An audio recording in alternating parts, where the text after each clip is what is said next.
राष्ट्रवादी काँग्रेस पक्षाच्या प्रमुख नेत्यांची बैठक पार पडली। 2 वाजता विधिमंडळ राष्ट्रवादी काँग्रेस पक्षाची बैठक होईल।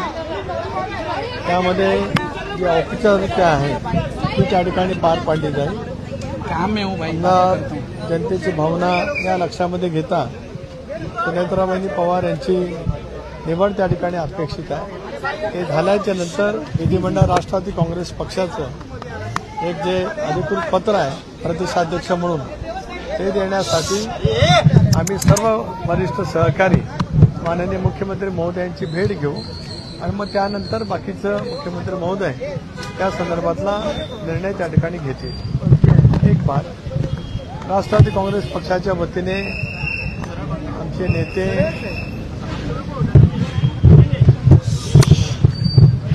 आदरणीय अजितदादा लक्षात नाही, हे दुःख आम्ही पचवू शकत नाही। त्यांचा अस्थि कलश संबंध महाराष्ट्रातल्या प्रत्येक तालुक्यात खेड्यापाड्यामध्ये हा सुद्धा आम्ही नजीकच्या कालावधीमध्ये देणार आहोत। महाराष्ट्र आपला मानून महाराष्ट्राला गतिमान विकासानं भूक करण्याचं त्यांचं नेतृत्व हे विलक्षण पद्धतीचं राहिलं। झपाटल्यासारखं काम करत संबंध महाराष्ट्राला दादांनी जी सेवा दिली त्यामुळे तो अस्थि कलश महाराष्ट्राच्या संबंध तालुक्यामध्ये पक्षाच्या माध्यमातून त्या ठिकाणी देण्यात जाणार आहे।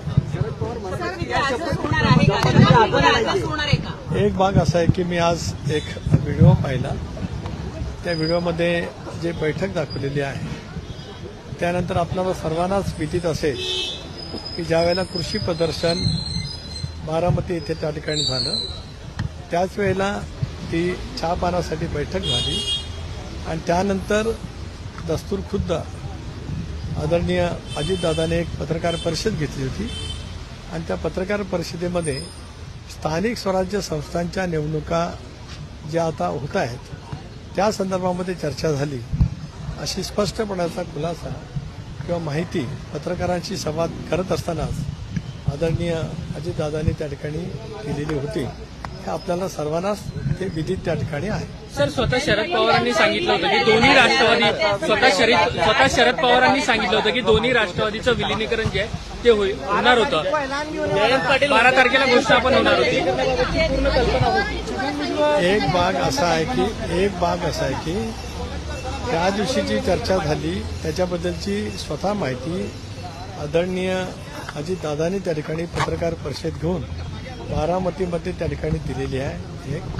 आज हे सगळं झाल्याच्या नंतर सविस्तरपणाने आम्ही या बाबतीमध्ये आपल्याशी बोलू।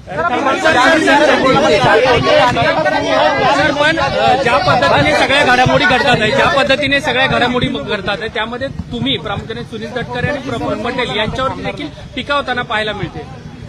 राष्ट्रवादी काँग्रेस पक्ष, राष्ट्रवादी काँग्रेस पक्षाचा परिवार, राष्ट्रवादी काँग्रेस पक्षाचे आमदार जनभावना लक्षामध्ये घेत आम्ही हा सामुदायिकरित्या निर्णय त्या ठिकाणी घेतलेला आहे। धन्यवाद।